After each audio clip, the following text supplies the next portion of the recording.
Hi guys, you're welcome to this conversation titled A Redefinition of Alpha Male. Now, why is there a need for a redefinition of the alpha male?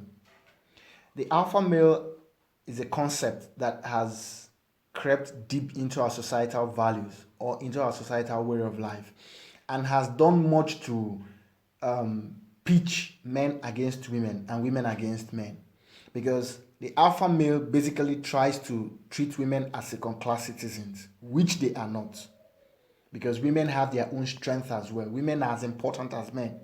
Men are not stronger than women. Men are not superior to women. Men are not better than women. And women are not better than men. They're not stronger than men. They're not superior to men. The both genders are meant to complement each other. Now, this alpha male has created a very disgruntled society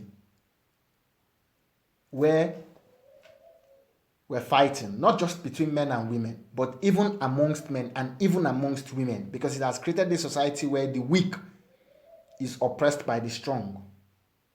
Now, that's how humanity has been built from origin, because in the ancient time, you have cultures, you have nations with stronger army invading weaker nations and subjecting them to their rule. But one of the qualities that makes us human, or why we say we're created in the image of God, is that we're supposed to be refined. And with time, we're supposed to give off most of those animalistic behavior. So, alpha male is a concept that has done much to destroy our society. And there's a need to redress the issue, to address the issue, and to create balance.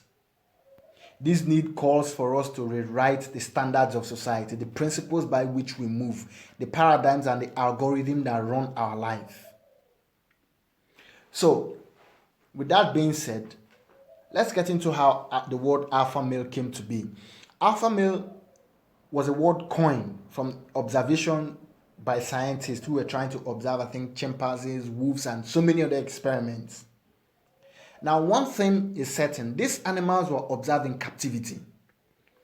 And the truth is, when you observe an animal in captivity, it's different from that animal behaves differently from an animal in the wild or in the natural environment.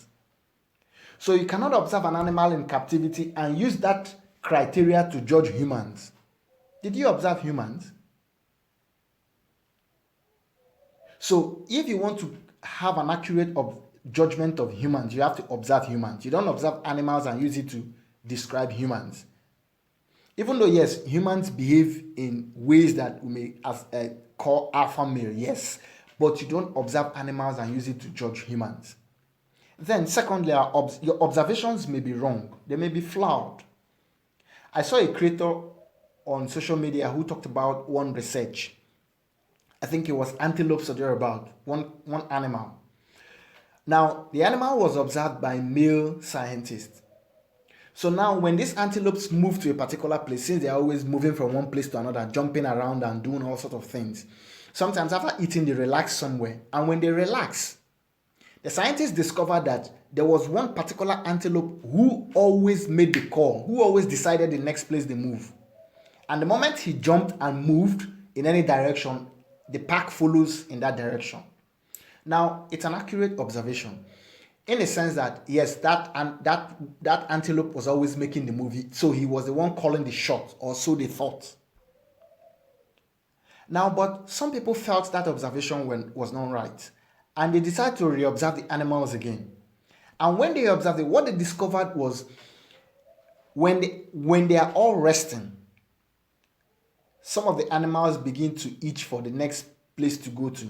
Then they begin to look in all directions. But gradually they begin to narrow down to one direction.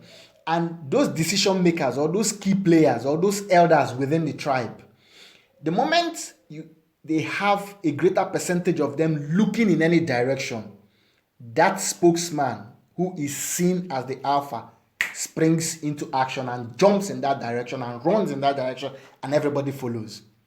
So the truth about it is that he did not make the decision. The decision has already been arrived at, but he is like the town crier, or he's the one that leads the pack in that direction.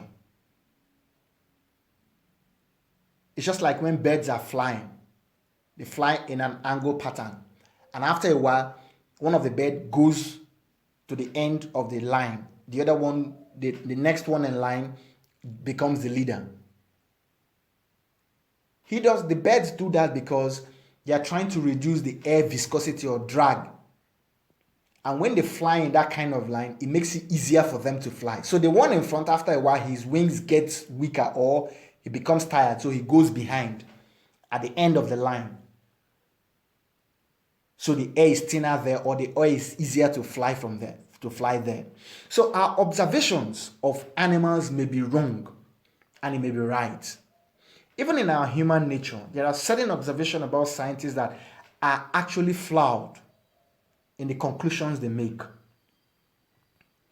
So let us do away with this alpha male mentality because it destroys us. Now, if we look at the origin of the word alpha, alpha is a Greek word that means origin, beginning, source. That's why God is called the Alpha, the beginning. And that's why God is called the Father, not in the male sense. Because in his image, he created them male and female.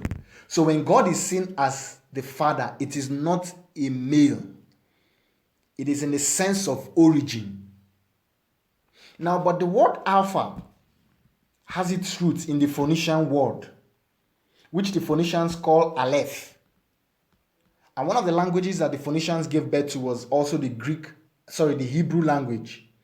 And the Hebrew also called alpha. They also called it Aleph. Now, but the Phoenician word or the Phoenician language is a synthesis or a reduction of the Egyptian language. The Egyptians had a symbol for A, which was a vulture and an am.